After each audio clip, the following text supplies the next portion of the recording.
अगस्त 2024 में हुए student revolution के 18 महीने बाद बांग्लादेश में डेमोक्रेसी की बहाली अब हो चुकी है। के बाद सिर्फ 18 महीनों के अंदर अंदर बांग्लादेश ने एक ऑलमोस्ट 100% पीसफुल चुनाव को अंजाम दिया है। सुबह एक नई आजादी का अनुभव कर रहा है, तो हमारे तरफ से ढेर सारी मुबारकबाद, लेकिन साथ ही साथ चौकस रहने की भी सलाह, कहीं सारा किया कराए पर पानी न फिर जाए। नया बांग्लादेश है।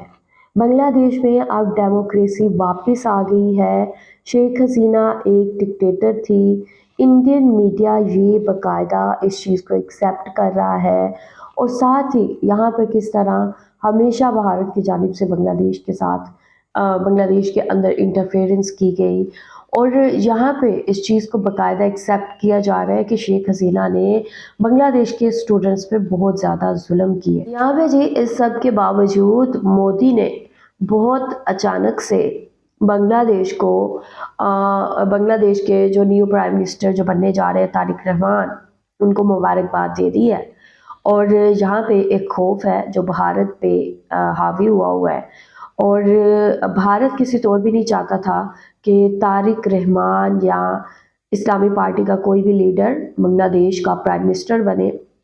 यही वजह है कि मोदी ने खौफ का शिकार होकर बांग्लादेश के आगे सर झुका दिया है, और बांग्लादेश को मुबारकबाद के पैगाम के साथ अच्छे ताल्लुकात की भी बात की है।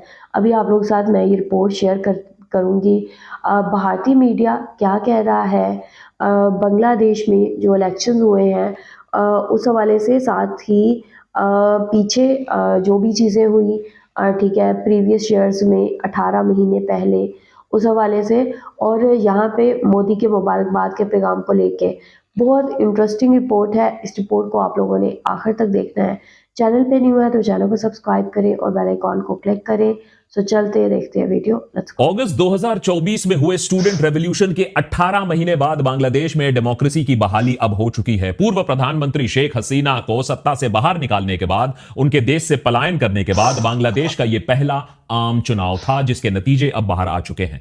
महज 18 महीने पहले याद करिएगा, बांग्लादेश अराजकता की ओर जा रहा था। हसीना के हुक्म पर 1,500 से भी ज्यादा स्टूडेंट प्रोटेस्टर्स को मार गिराया गया था। उस लहूलुहान के बाद सिर्फ 18 महीनों के अंदर अंदर बांग्लादेश ने एक ऑलमोस्ट 100% पीसफुल चुनाव को अंजाम दिया है। यह अपने आप में काबिले तारीफ है। सालों से विपक्ष में रहने के बाद बांग्लादेश नेशनलिस्ट पार्टी या बीएनपी इन चुनाव में बंपर जीत हासिल करती है। 299 में से 210 सीटें जीतती है, और बीएनपी ने अब बांग्लादेश के संसद में 2/3 बहुमत हासिल कर ली है। इसी के साथ साथ पार्टी लीडर तारिक रहमान अब बांग्लादेश के अगले प्रधानमंत्री के तौर पर पद संभालने की अब तैयारी कर रहे हैं। लेकिन इन चुनाव में बांग्लादेश की आवाम ने सिर्फ नई सरकार को नहीं चुना है, बांग्लादेश के लिए एक नई दिशा पर भी उन्होंने वोट किया है। बांग्लादेश ने जुलाई चार्टर के तहत कॉन्स्टिट्यूशनल रिफॉर्म्स पर भी रेफरेंडम करवाए इस इलेक्शन के साथ साथ, जो बांग्लादेश की पॉलिटिक्स को बहुत हद तक अब बदलने वाली है। उस रेफरेंडम पर भी लोगों ने हां की मोहर लगाई है, जिसे लागू करने की जिम्मेदारी अब नए सरकार पर आन पड़ी है। अगर सही मायने में आप देखें तो 2008 के बाद बांग्लादेश का यह पहला चुनाव था जिसे आप सच में फ्री एंड फेयर कह सकते हैं, क्योंकि 2008 में शेख हसीना के प्रधानमंत्री बनने के बाद जितने भी चुनाव हुए, चाहे वो 2014 की बात कर लीजिए, 18 या फिर 2024 की बात कर लीजिए, सभी में क्रेडिबिलिटी पर सवाल उठाया गया था। कभी ऑपोजिशन पार्टीज ने चुनाव को बॉयकॉट कर दिया, तो कभी हसीना ने खुद ही ऑपोजिशन लीडर्स को जेल में ठूस दिया। वैसे इस बार भी शेख हसीना की अवामी लीग को इन चुनाव से दूर रखा गया है, लेकिन इस बात का बांग्लादेश में कोई खास विरोध हमें नहीं दिखा, क्योंकि कोई भी वहां शेख हसीना और उनके पार्टी के कुकर्मों को, उनके टॉर्चर को, जो दिक्कतें आई थी, उसको भूला कोई नहीं है। 16 साल से हसीना की डिक्टेटोरियल रेजीम सहने के बाद जुलाई और अगस्त 2024 में बांग्लादेश की आवाम, खासतौर पर उनके जो स्टूडेंट्स हैं, वो सड़क पर उतर आते हैं। इसकी जो लपटें होती हैं इस रेवोल्यूशन की, इतनी तेज होती हैं कि हसीना को सरकार और देश छोड़ना पड़ता है। हसीना के जाने के बाद बांग्लादेश को बीते 18 महीनों से नोबेल लॉरिएट मोहम्मद यूनिस की इंटरिम सरकार गवर्न कर रही है, और कईयों का यह मानना था कि यूनिस की सरकार यह मैसिव कॉन्स्टिट्यूशनल रेफरेंडम, साथ ही साथ पीसफुल चुनाव नहीं करवा पाएगी, और बांग्लादेश एक्सट्रीमिस्ट्स के हाथों निकल जाएगा, या फिर से आर्मी का वहां डायरेक्ट कंट्रोल आ जाएगा। अब इन चुनाव के बाद फाइनली देश की कमान फिर से एक डेमोक्रेटिक सिविलियन गवर्नमेंट के पास गई है। लेकिन क्या यह सरकार बांग्लादेश को सच में एक नए डेमोक्रेटिक दौर में ले जा पाएगी?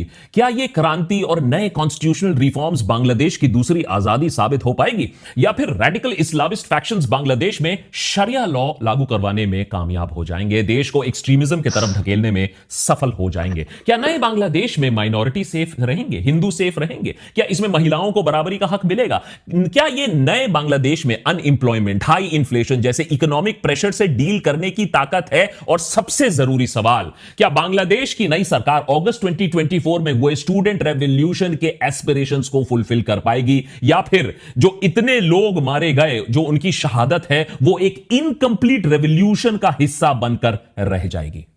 जब बांग्लादेश में स्टूडेंट्स ने डिक्टेटरशिप के खिलाफ अपनी आवाज उठाई तो देशभक्त पर हम उनके साथ कंधे से कंधा मिलाकर खड़े थे, क्योंकि हम कहीं भी डिक्टेटरशिप के खिलाफ हैं इस चैनल पर, देशभक्त पर। जब बांग्लादेश में कट्टरपंथी और एंटी हिंदू हेट बढ़ा तो हमने उसे भी यहां दर्शाया।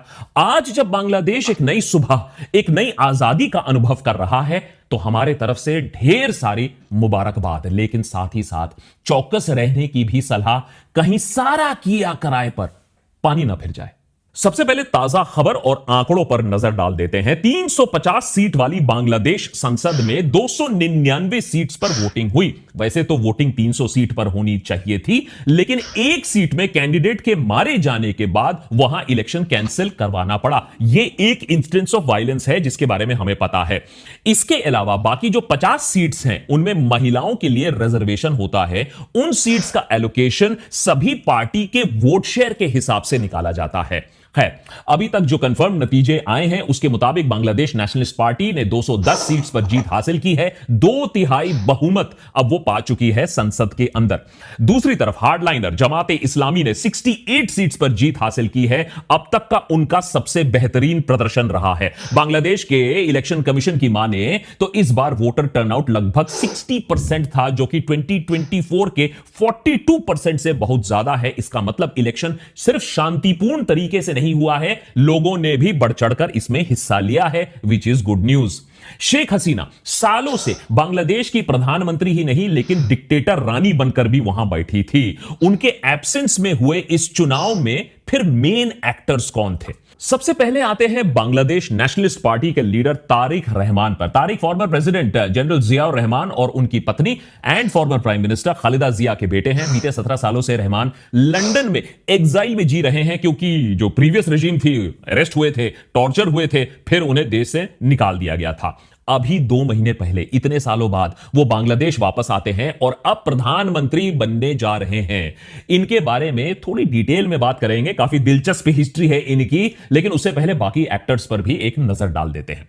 बीएनपी के अगेंस्ट चुनाव में 11 पार्टी की एक कोalition खड़ी हुई, जिसमें जमाते इस्लामी उसे लीड कर रही थी। जमात का ट्रैक रिकॉर्ड बांग्लादेश की पॉलिटिक्स में बड़ा ही सस्पिशियस और कंट्रोवर्शियल रहा है।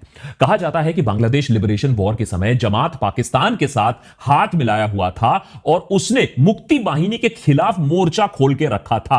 जमात के लोगों पर पाकिस्तानी फौज के साथ मिलकर अपनी ही आवाम पर जुल्म करने के इल्जाम लगते आए हैं, लेकिन फिर भी आजाद बांग्लादेश की पॉलिटिक्स में उसे एक्टिव रहने की इजाजत दी गई थी। जमात का ओरिजिनल गोल था बांग्लादेश में इस्लामिक लॉ और शरिया लागू करना। इन्हीं सभी कारणों से वो सालों से, दशकों से आम लोगों के बीच में उतने पॉपुलर नहीं हो पाए हैं। तो इस बार 68 सीट्स जो जमात का अभी तक बेस्ट इलेक्टोरल परफॉर्मेंस रहा है, वो क्यों हुआ? अब 1991 में वो सिर्फ 18 सीट जीत पाती है। इस बार की सरप्राइजिंग परफॉर्मेंस के पीछे जमात का हार्डलाइनर होना नहीं है, उसका रीब्रांडिंग एक्सरसाइज का कमाल है। माना जाता है कि जमात के स्टूडेंट विंग छात्र शिविर 2024 की अपराइजिंग में बहुत एक्टिव थे, तो इसके वजह से उसे प्लस पॉइंट्स मिले। इलेक्शन से कुछ महीने पहले से भी जमात ने अपनी हार्डलाइनर इस्लामिक नैरेटिव छोड़कर प्रोग्रेसिव लिबर्टी की बात की है। फाइट अगेंस्ट करप्शन को अपना सेंट्रल इलेक्टोरल थीम बनाया है, धर्म नहीं, शरिया नहीं। इसके अलावा पिछले साल दिसंबर के महीने में जमात ने नई नवेली बनी पार्टी नेशनल सिटीजंस पार्टी को भी अपने अलायंस में शामिल कर लिया। अब यह नई पार्टी दरअसल 2024 में क्रांति से निकले स्टूडेंट लीडर्स ने बनाई थी, बांग्लादेश के यूथ के सामने एक तीसरा ऑल्टरनेटिव रखने के लिए। इस पार्टी के साथ जमात ने एक सीट शेयरिंग एग्रीमेंट कर लिया और 30 सीटों पर इन नए कैंडिडेट्स, इस नए पार्टी को खड़ा कर दिया, जिनमें 5 से 6 नए जो लीडर्स हैं वो जीत भी गए। खैर, इतनी व्हाइट वॉशिंग करने के बाद जमात के नेता जो लीडर हैं शफीकुर रहमान अपनी पार्टी के लिए सीट्स तो ले आए, लेकिन उनकी पार्टी को लेकर जो सस्पिशंस लोगों में हैं, उनके मन में है, खासतौर पर महिलाओं के मन में है, वो अभी तक पूरी तरीके से गई नहीं है और इसकी वजह भी जमात खुद ही है। अब देखिए, एक इस्लामिस्ट ऑर्गेनाइजेशन होने के बावजूद जमात ने हिंदू कैंडिडेट्स तक को टिकट दिया है, तो इसका मतलब है कि वो अपना इलेक्टोरल व्यू थोड़ा ब्रॉड कर सकती है, हिंदू कैंडिडेट्स भी खड़ा कर सकती है। लेकिन बांग्लादेश में इस बात को लेकर काफी मलाल है कि एक भी महिला कैंडिडेट को इन्होंने टिकट तक नहीं दिया, जीतने की बात तो दूर है।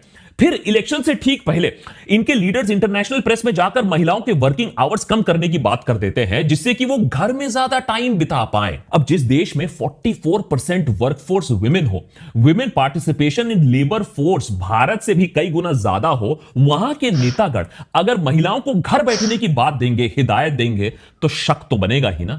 बीएनपी और जमात के अलावा इन चुनाव में तीसरा बड़ा एक्टर था आवामी लीग। हालांकि उसे पॉलिटिकल प्रोसेस से अभी बैन करके रखा गया है, लेकिन जानकार यह बताते हैं कि इलेक्शन से ठीक पहले तक भी उनके लीडर्स एज इंडिपेंडेंट्स लड़ने की सोच रहे थे। इंटरिम सरकार से कुछ बातचीत भी चल रही थी इसको लेकर। जो लोग जिनका शेख हसीना के क्राइम्स के साथ कोई लेना देना नहीं है, जिनकी छवि बिल्कुल क्लीन है, उन्हें एज इंडिपेंडेंट पार्टिसिपेटिंग कैंडिडेट्स खड़ा करने की बात हो रही थी। लेकिन शायद यह आइडिया भारत में ले रही शेख हसीना को पसंद नहीं आया और बात को यहीं रफा दफा कर दिया गया कि आवामी लीग इस चुनाव का हिस्सा नहीं बनेगी, क्योंकि हसीना कह रही है कि यह जो चुनाव है यह एक केयरफुली प्लान्ड फार्स है, यानी सोचा समझा नाटक है और रिजल्ट्स को कैंसिल आप कर दीजिए, उनकी यह मांग है। लगता है हसीना अभी भी अपने कमबैक के सपने देख रही है इंडिया में बैठे बैठे। खैर, उनका कमबैक हो या ना हो बांग्लादेश में, उन्हीं के देश में एटलीस्ट उनके राइवल फैक्शन का जबरदस्त कमबैक हुआ है, और वो भी विदाउट एनी खून खराबा। एंड ये बहुत बड़ा पॉइंट है। शेख हसीना के करियर की सबसे बड़ी पॉलिटिकल राइवल खालिदा जिया की पार्टी उनके बेटे के लीडरशिप में आज बांग्लादेश में कमबैक कर चुकी है। पिछले साल अपनी मां के निधन के बाद तारिक रहमान ने पार्टी की कमान संभाली, और बहुत हद तक अब बांग्लादेश में जो स्टूडेंट रेवोल्यूशन है वो पूरा हो पाएगा या नहीं, बांग्लादेश एक सेक्युलर डेमोक्रेटिक कंट्री बनेगा या नहीं, हिंदू सेफ रहेंगे या नहीं, ये इन पर निर्भर करेगा।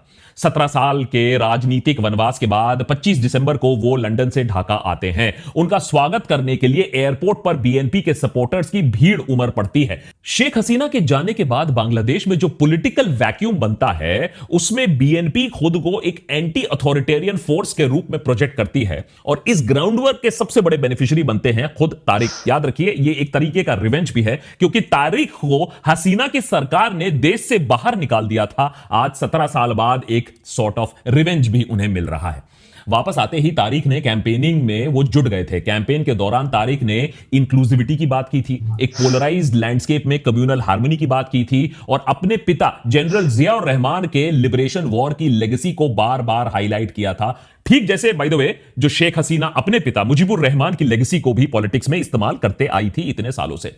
फ्यूचर प्लान्स की बात करें तो तारिक खुद ही एक टेक्नोक्रेटिक रिफॉर्मर के रूप में अपने आप को प्रेजेंट करते हैं।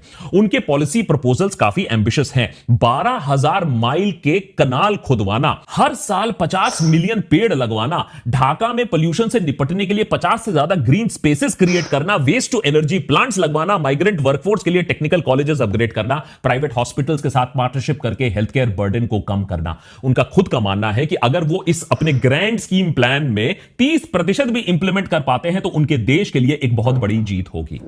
लेकिन इकोनॉमिक्स भी रियलिटी है। इकोनॉमिक फ्रंट पर नई सरकार को 8.5% इन्फ्लेशन को टैकल करना होगा, जो साउथ एशिया का अभी सबसे ज्यादा इन्फ्लेशन है बांग्लादेश में। इसी के साथ साथ एक कमजोर करेंसी है, घटता फॉरेक्स रिजर्व है, इंपोर्ट रिस्ट्रिक्शन है, 13% की हाई अनएम्प्लॉयमेंट रेट है, स्ट्रक्चरल क्राइसिस का भी सामना करना पड़ेगा। तो ये बहुत सारी चैलेंजेस हैं। अब रहमान मेजॉरिटी के साथ तो सरकार में आए हैं, बीएनपी की तो ताबड़तोड़ मेजॉरिटी है, और मेजॉरिटी का मतलब है कि रहमान को फैसले लेने में आसानी होगी, अड़चने नहीं होगी। लेकिन प्रॉब्लम यह है कि उनका दामन भी तो कंप्लीटली साफ नहीं है।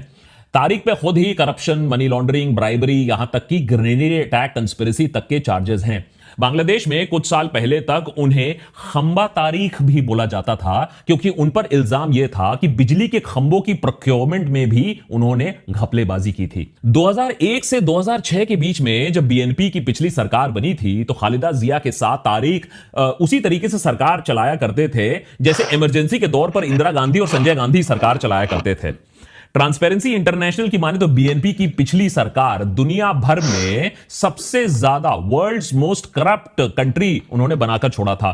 टेरर ग्रुप्स को शरण देने की वजह से भारत के साथ भी उस सरकार के संबंध अच्छे नहीं रहे थे। उस वक्त लीक्ड यूएस डिप्लोमेटिक केबल्स में तारिक रहमान को सिंबल ऑफ क्लेप्टोक्रेसी और डार्क प्रिंस के टैग्स भी दिए गए थे।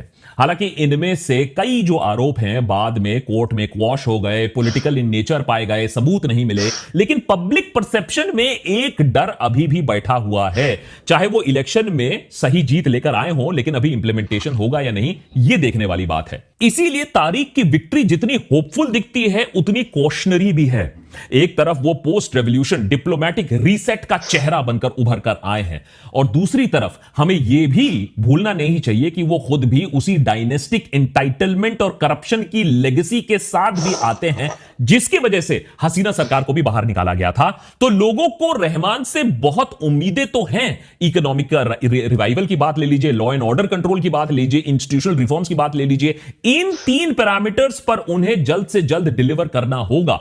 अब कॉन्स्टिट्यूशनल रिफॉर्म के लिए 180 दिन का टाइम लिमिट है, जिसमें उन्हें जो ये टाइम लिमिट बैलेट में लॉक करके उन्हें यह रिस्पॉन्सिबिलिटी सौंपी गई है। जैसा कि मैंने आपको बताया, बांग्लादेश का यह चुनाव सिर्फ एक आम चुनाव नहीं था, बल्कि चुनाव एक पब्लिक रेफरेंडम भी था। जुलाई चार्टर पर जुलाई चार्टर दरअसल 2024 के स्टूडेंट अपराइजिंग के बाद इंटरिम गवर्नमेंट और 30 पॉलिटिकल पार्टीज के बीच में एक समझौता था जो पुराने ऑटोक्रेटिक सिस्टम को पूरी तरीके से खत्म करने के लिए बनाया गया है। ये चेंजेस लाए जा रहे हैं। इस चार्टर में नई सरकार के लिए कुछ कॉन्स्टिट्यूशनल रिफॉर्म्स लागू करने की बात करता है, जिससे इस नई सरकार को शपथ लेने के अंदर अंदर 180 दिन के अंदर अंदर इसे लागू करना पड़ेगा। तो that is why the next 180 days is very crucial. इस चुनाव में लगभग 65% से ज्यादा लोगों ने नए कॉन्स्टिट्यूशनल रिफॉर्म पर हां की मोहर लगाई, यस की वोट दिया। ऑल्दो सिंपल 51% से भी काम चल जाता, लेकिन 65% वोट यह दिखाता है कि लोग कितने परेशान हैं प्रेजेंट सिस्टम से और वो चेंज चाहते हैं। इसमें सबसे बड़ा बदलाव जो अब हमें बांग्लादेश में दिखने वाला है वो यह है कि उसके संसद को यूनिकैमरल से बाई कैमरल बना दिया जाएगा। मतलब अब भारत और यूएस की तरह बांग्लादेश में भी सदन के 2 चेंबर्स होंगे। इसमें 350 मेंबर जातीय संसद है, लोकसभा आप कह लीजिए। उसके अलावा अब एक नया 100 मेंबर अपर हाउस बनाया जाएगा, राज्यसभा बनाया जाएगा, जिसमें सीट्स प्रोपोर्शनल रिप्रेजेंटेशन के हिसाब से बांटी जाएंगी।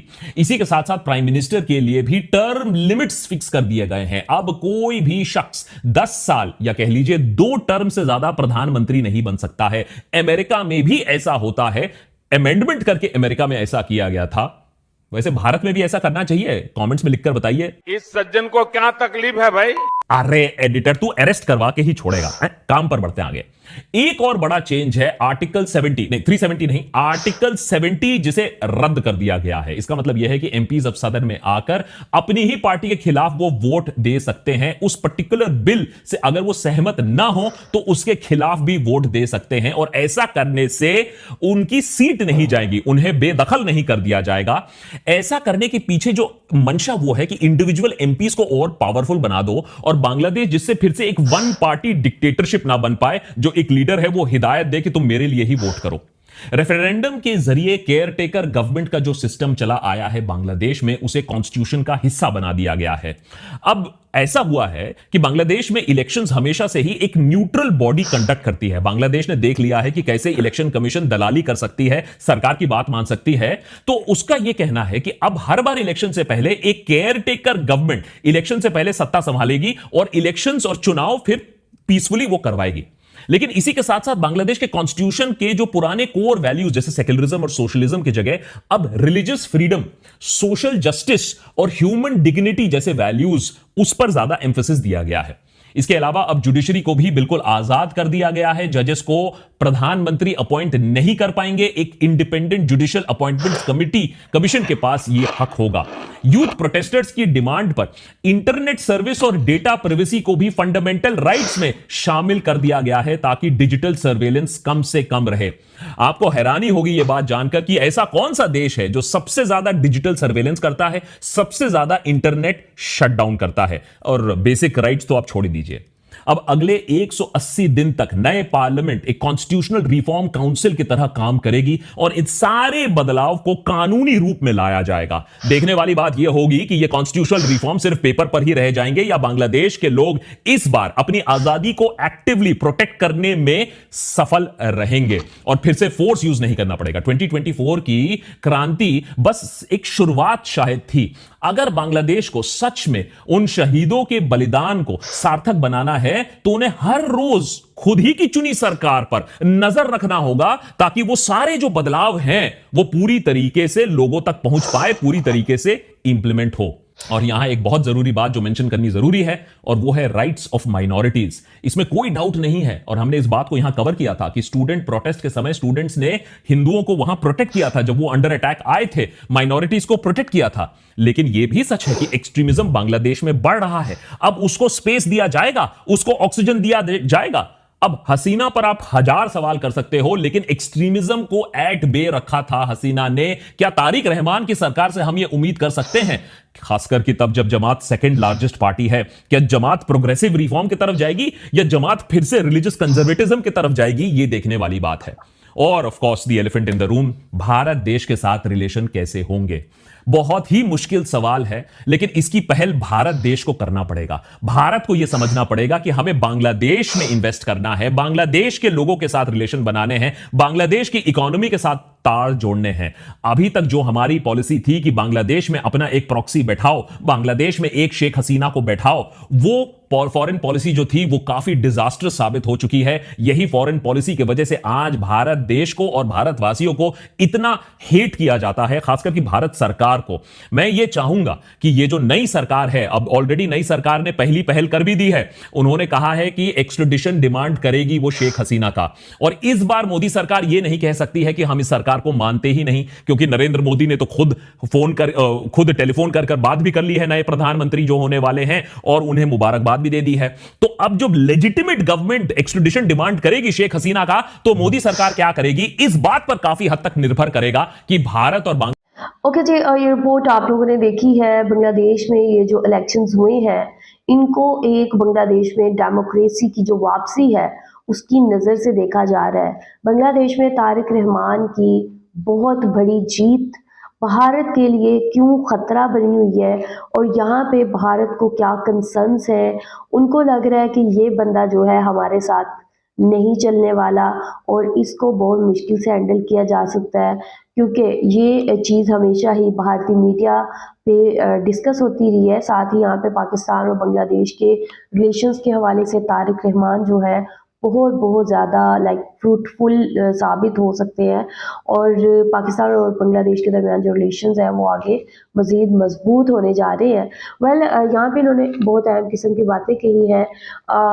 वो भारतीय मीडिया जो बांग्लादेश के ख़िलाफ़ प्रोपोगंडा फैलाने से बाज नहीं आता, उनके जानिब से ये कहा जा रहा है कि 18 महीने पहले बांग्लादेश के अंदर जो डिक्टेटर रानी मौजूद थी, उसने बांग्लादेश के अंदर बहुत ज़्यादा जुल्म किया, बहुत ज़्यादा सितम ढाए। अब जब वो भारत के अंदर मौजूद है, स्टिल वो इस चीज़ के ख्वाब देख रही है कि बांग्लादेश के अंदर उसकी वापसी होगी, लेकिन ये शेख हसीना का सिर्फ ख्वाब ही रह जाएगा और इंशाल्लाह ताला शेख हसीना वापस आएंगे और उनको सज़ा दी जाएगी जो उनको सज़ा सुनाई गई है, सज़ाए मौत की सज़ा। यहाँ पे जी बात करेंगे तारिक रहमान जो रिफॉर्म्स करने वाले हैं बांग्लादेश के अंदर, और भारत ये देख के हैरान है कि बांग्लादेश में ये इलेक्शन सिर्फ इलेक्शन नहीं था, बल्कि ये एक पब्लिक रेफरेंडम था, जिसमें जब आवाम से पूछा गया कि क्या आप ठीक है इस्लाहात को सपोर्ट करते हैं, जो कवानीन है उसके अंदर बेहतरी को सपोर्ट करते हैं, तो 65% लोगों ने हाँ में इसका जवाब दिया, क्योंकि बांग्लादेश के लोग चाहते हैं कि सिस्टम में तब्दीलियाँ आएँ ताकि बांग्लादेश की जो डेवलपमेंट है उसमें बेहतरी आ सके। और ये चीज़ देख के भारतीय मीडिया बहुत हैरान है कि बांग्लादेश के लोग इतने लिटरेट हैं, इतने पढ़े लिखे हैं, इतने समझदार हैं कि उन्होंने बांग्लादेश की तरक्की को चूज़ किया है, ना कि शेख हसीना जैसी डिक्टेटर रानी को। यहाँ जी जो तारिक रहमान की बातें हैं, उनके हवाले से इन्होंने बात की और ये काफ़ी ज़्यादा शॉकिंग है भारत के लिए कि तारिक रहमान जो भी बातें करते हैं उस पे अमल करके दिखाते हैं। और पीछे भी उन्होंने जो मिलियंस ऑफ ट्रीज़ का ठीक है की बात की, और ढाका में और डिफरेंट प्लेसेस पे जो है बहुत बड़ी तादाद में जो पौधे हैं वो लगाए गए। बांग्लादेश को पोल्यूशन से साफ़ करने की कोशिश की गई। ये चीज़ जो है एक दफ़ा फिर करने का वादा किया गया है और भारतीय मीडिया कह रहा है कि ये बंदा जो कहता है ना वो करके दिखाता है। अब यहाँ पे कुछ ऐसी कॉन्स्पिरेसी थ्योरीज़ भी हैं कि जिसमें कहा जाता है कि तारिक रहमान पीछे इलेक्शंस में जो है ठीक है जब वो ठीक है रूलिंग पार्टी का हिस्सा थे, तो उसमें उनका कोई अच्छा रोल के बहुत सारी जगहों पे नहीं था, लेकिन अदालत को उसके हवाले से कोई ऐसा सबूत नहीं मिले। वेल आई विश कि बांग्लादेश ने जिस इंसान को चुना है वो बांग्लादेश के लिए महत्वपूर्ण साबित हो, बांग्लादेश की डेवलपमेंट में बेहतरी लेके आए। और बेस्ट विशेस है पाकिस्तान की तरफ से। आप लोग क्या कहेंगे इस पूरी की पूरी रिपोर्ट के बारे में? जो भी कहना चाहते हैं लास्ट में बताएं कमेंट सेक्शन में। वीडियो को लाइक शेयर लास्ट में करें। अपना ख्याल रखें, अपने इस चैनल का भी। I will see you till then, take care.